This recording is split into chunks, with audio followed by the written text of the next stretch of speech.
In this video, I'm going to identify 11 specific kinds of behavior that might cause other people to think you're weird or socially awkward. And with each of these behaviors, there are things you can do to appear more normal or less awkward. Hi, everybody. I'm Bruce Lambert from howcommunicationworks.com. This is a channel where I teach you about communication skills so you can improve your relationships, succeed at work, and be more confident, and overall, hopefully, lead a more fulfilling and meaningful life. I was on the social skills subreddit recently, and a person posted a very interesting comment, and he said, when people ask you if they're acting weird, don't respond with generalities and platitudes, but give them specific advice. Basically, this guy was saying, or I don't know if it was a man or a woman, this person was saying, I think I'm weird, and I get feedback in social situations that I'm weird or socially awkward. But when I ask my friends, what specifically am I doing that makes you think I'm weird or makes me seem socially awkward, they never give him or her a straight answer. They always respond with platitudes like, oh, it's okay to be weird, just be yourself, ignore them. But of course, for people who genuinely struggle, if they're socially outcast, if they're socially isolated, because they're perceived as weird or socially awkward or unusual or abnormal or whatever it might be, these are real concerns. People need real feedback. They don't need platitudes like, oh, it's okay to be weird. If you're really socially awkward, it causes you to be socially isolated, and that's extremely painful and damaging to the quality of your life. People in that situation need specific feedback about what they're doing. And without knowing you specifically, I can't give you feedback on your behavior. But I did identify specific categories of behavior that are about social norms of behavior, and that if you violate them, you are going to be perceived to be weird or socially awkward or abnormal. These are the categories of behavior that in my own experience as a communication professional, when I see people violating these norms, or when I see people that are socially awkward or weird or socially outcast or isolated, it's often these behaviors that cause that perception. And each of these behaviors is specific enough that they can be corrected. It may take coaching. Someone has to observe your specific behavior in order for them to coach you and help you. But these are the areas that you might be able to target.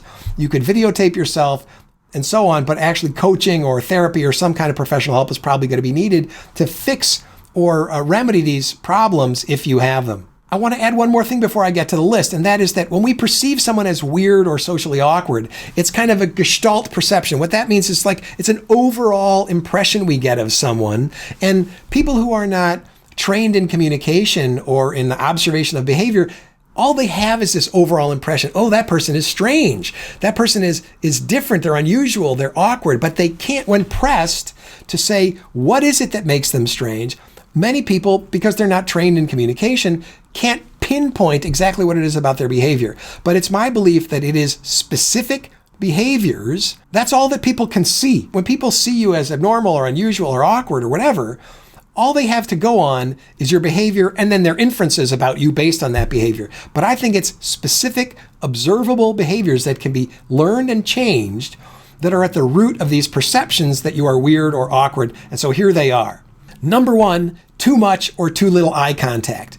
There are norms about eye contact, and you cannot make too much eye contact or else you seem like some sort of stalker or some sort of crazed lunatic. If you just bear down on people and look them in the eye too much, you're going to seem unusual, weird, or awkward. So too much eye contact is overbearing and uncomfortable and will make people think you are violating these norms, and they'll make the inference then you're weird or you're socially awkward. Don't make too much eye contact. When you're talking, it's actually normal to look away for a while and then return your gaze to the person when you're done talking. It's not a staring contest. Be sure to blink, be sure to look away, be sure to look down. Similarly, not enough eye contact is also going to be perceived as weird or unusual.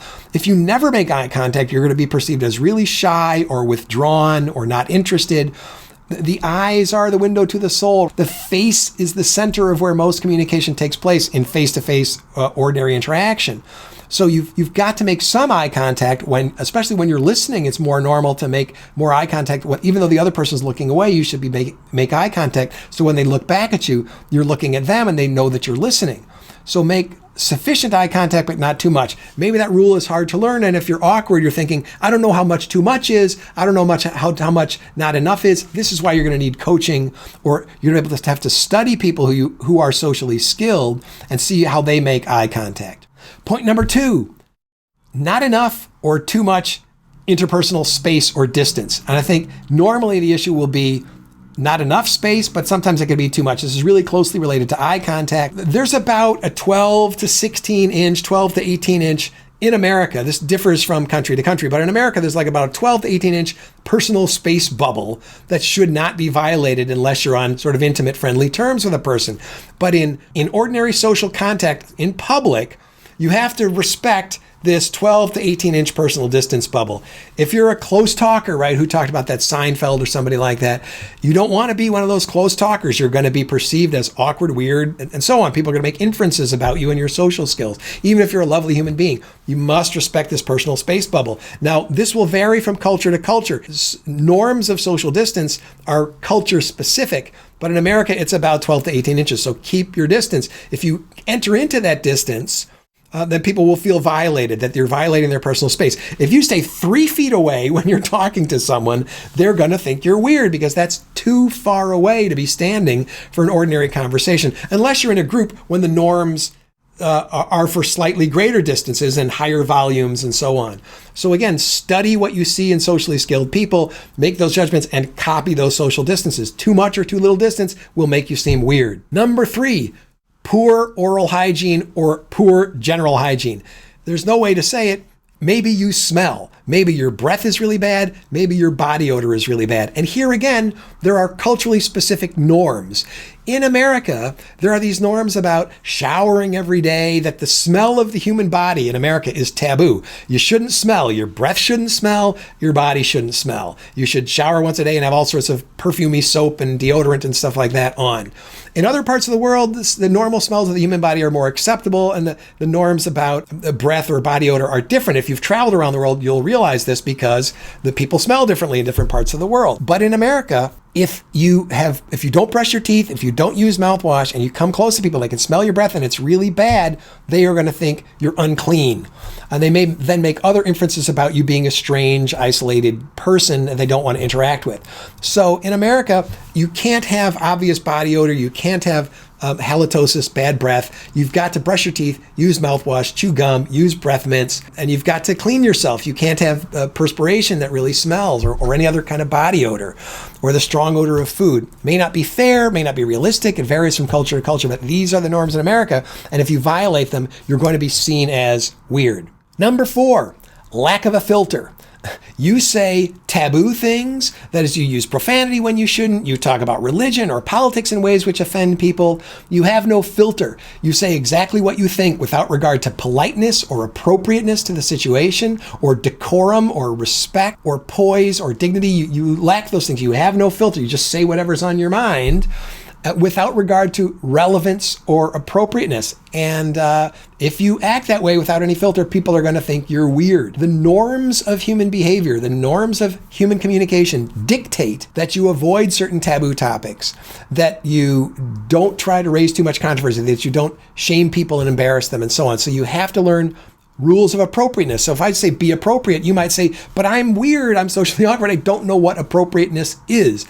There are some rules that you can learn, and I already mentioned a couple. You normally don't bring up, religion and politics and sex, body parts, body odors, stuff like that. That's going to be really divisive in polite company. Or else you're going to be perceived as not understanding the norms of behavior, and anyone who violates those norms will be seen as someone who's not safe to interact with, otherwise known as weird or awkward. Number 6, you don't cooperate in face work. So I have a couple of other videos on Irving Goffman, the expressive order, and face work, and so on, going all the way back to my very first video. So face is the positive social value we claim for ourselves. It's dignity, pride, self-esteem, the fact that I am somebody who deserves respect. So in ordinary interaction, you have a commitment not to embarrass yourself and not to allow other people to be embarrassed, either to embarrass themselves or be embarrassed by you. So often people who are perceived as weird or socially awkward don't know how to do face work. They're not familiar, they don't know how to maintain the expressive order, and I'll link to my video about the expressive order and what that is. They embarrass themselves by acting in strange ways, which are violating norms. It's not okay to violate these social norms if you want to be seen as normal. Or they allow other people to be embarrassed, and they don't help repair embarrassment. If other people are not confident that if they slip up, that you'll help them avoid embarrassment, you won't be seen as safe to interact with. And they'll see you as weird and abnormal. So if you don't cooperate in face work, helping other people save face and not allowing yourself to lose face, people might see you as weird or awkward. Number 7, too much or too little self-disclosure. So self-disclosure, I wrote an email about this to my mailing list. I should post it on the website, but I haven't. But I haven't made a video about this yet. Self-disclosure is the process of telling people about ourselves, minor superficial details and then deep personal details about ourselves. And generally there's a progression. People who we hardly know, we tell them superficial things about ourselves, like our name, what city we live in, what we do for a living, maybe what some of our superficial interests are. And then as the relationship gets more intimate, we reveal and disclose more intimate details about ourselves. That's the general progression of self-disclosure. There are norms of self-disclosure, and if you violate them, you will be seen as abnormal or awkward or weird. In the beginning of a relationship, do not disclose too much. Your name, rank, and serial number is about it, right? Your name, where you live, what you do for a living, what maybe some of your hobbies are, if they're not taboo topics, maybe what music or television or movies that you like or books. These are all safe topics. And things that you could disclose about yourself early in a relationship where you're just meeting new people. These are safe things to disclose. So don't disclose too much. If you meet new people and suddenly start telling them about your deep psychological problems, about your addictions, about your abuse history, about your mental health problems, about the most embarrassing and shameful things about yourself or your life history, those things are all valid. Those experiences are all valid. And eventually you want a friend that you can share them with, but not when you first meet someone. It's not appropriate. People will be like, too much information. This person is weird and awkward. I don't want to interact with him. Similarly, if you never reveal anything about yourself, people will not trust you. I used to know somebody, this person's not really part of my life anymore, but I used to know somebody and she was a very good listener. So people would tell her things, but she would never reveal anything about herself. So ultimately, people didn't trust her. Because if you never reveal anything about yourself, you're violating this norm of self-disclosure, which says, if I tell you something, then you tell me something of sort of equal intimacy. You meet a new person and they tell you their name and where they live and kind of what their hobbies are and what they do for a living, and then you reveal none of that information about yourself. You violated this norm of reciprocity and self-disclosure, and you're going to be seen as weird. Number 8. You lack a sense of relevance. So one of the norms in conversation is be relevant. You have to contribute to the conversation in such a way as that your contribution is relevant to the previous conversation. That is, there's a specific topic being talked about, and the person who had the last turn at talk is talking about a specific topic, and then it's your turn to talk. You are obliged, more or less, to talk about the same topic, or at least to say something that is related to, relevant to the same topic. If you're perceived generally as awkward or weird, you may have difficulty knowing what's relevant. So just stick to the same topic. Don't try to change the subject too much. Extremely abrupt changes of subject will seem really strange. If you deviate from the topic or say these non sequiturs, a non sequitur is sort of Latin for, not in the proper sequence, out of place. And a non sequitur is just to mention something on one topic which totally is unrelated to the previous topic that was on the floor being discussed in the conversation. So if you are perceived as weird, it might be because you have not mastered the sense of relevance. You must stay on topic. Number 9, you don't know how to gracefully enter or leave an interaction. So there are norms around and rituals around entering and leaving interactions. And if you enter or leave too abruptly, or if you enter or leave too slowly, it's sort of hard to know what it means to enter too slowly, but you can certainly leave too slowly. If someone is trying to end a conversation, they're going, all right, okay, great to meet you. Wow, it's really a pleasure to have met you. I've got to get going. Okay, all right. Alrighty then. Okay, and you're still not leaving. Those are all cues for you to leave. If you're missing all those cues and you linger and keep talking and won't let a person go when they give you signals to go, they'll think you're weird or awkward and they won't want to interact with you. So you've got to let people take their leave, even if you want to keep talking with them. When they signal that they're ready to leave, you have to let them leave.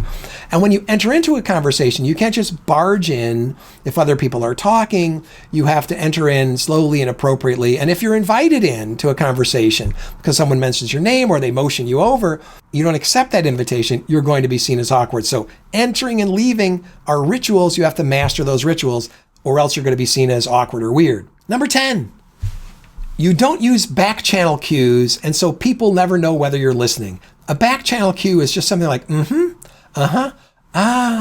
oh, tell me more. These are backchannel cues, the little things that we do to let people know that we're still listening. They give people cues that, yes, I'm still listening. I'm still here. They're important on the telephone and they're important in face-to-face interaction. If you just sit there, you think listening is about being silent and someone's talking and you're just, they're going to think you're awkward or weird. You might be listening really intently. You might be waiting for your chance to talk, but listening is actually an active thing that you have to contribute. Yeah. Oh, that's interesting. Tell me more. Stuff like that. That lets people know you're listening. So if you don't give backchannel cues, people are going to think you're not listening or you're not paying attention or you're just kind of weird. And number 11, I don't have enough fingers for. Number 11, you lack empathy. If people see you as weird or awkward, it's possible that you lack empathy. Now, I have an entire playlist about empathy, which you should check out because it's too big a topic for me to talk about in this video. But it may be that you lack empathy. What that means is you may lack the ability to recognize other people's feelings or to accurately identify other people's feelings or to relate them to your own experience or to understand other people's perspectives, their plans, their goals, their intentions, and their beliefs. You may lack the ability to acknowledge people's feelings. You may not have enough altruism or compassion that when people are hurting that you reach out and do and say kind things in order to help relieve their suffering. All of these are elements of empathy. And if people perceive you a lot of the time as weird or awkward, you may not have mastered empathic listening and empathic skills, which have to do with feeling other people's feelings, identifying other people's feelings correctly, naming them, asking people to elaborate on them, and then saying comforting things to them. As I said, lots and lots of other videos. This whole channel is kind of an empathy channel, so there's lots to learn if those are your skills. So there you have it, 11 specific behaviors that if you're not adhering to the norms of behavior in these 11 domains, it's quite likely others will perceive you as abnormal, weird, or awkward. The good news is all of these are learnable skills. Even if you might be on the autism spectrum or have Asperger's or other challenges in your life that make it difficult for you to perceive social nuances, or maybe you just grew up in a family where you didn't get this kind of training and you're just in a situation where you have a lot more to learn, that's what this channel is for, and I really, really want to help.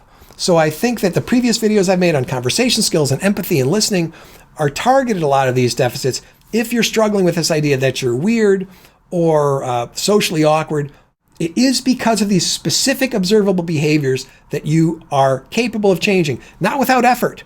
And you may never be able to be as smooth as the most socially skilled person, but I think you can greatly decrease the perception that you're weird or awkward by working on these specific learnable social skills. I'll say one more thing about being weird before I sign off. It's totally okay to have unusual ideas, unusual beliefs. One of the platitudes that people say to people who feel themselves to be socially awkward or weird is, oh, I like weird people. It's okay to be weird. I think what they're saying there is it's okay to be quirky.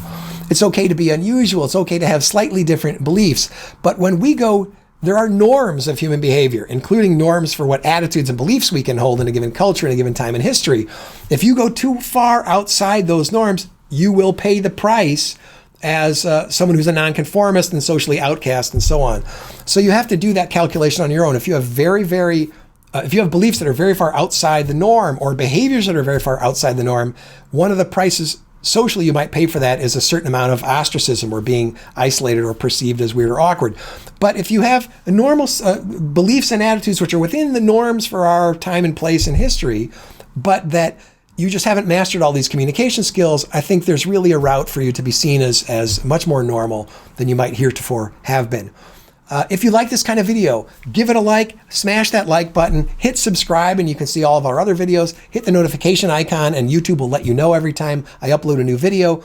go on over to howcommunicationworks.com. There's lots of longer form blog articles that I've written in the past that are on that. And if you just, the very first page of the website will be asking for your email address. If you give us your email, we'll send you an ebook all about empathy, which is one of these important social skills, which we think you'll find to be useful. Thanks so much for watching. I hope these tips help you overcome what's really a painful situation to be seen as weird or awkward. We'll see you next time.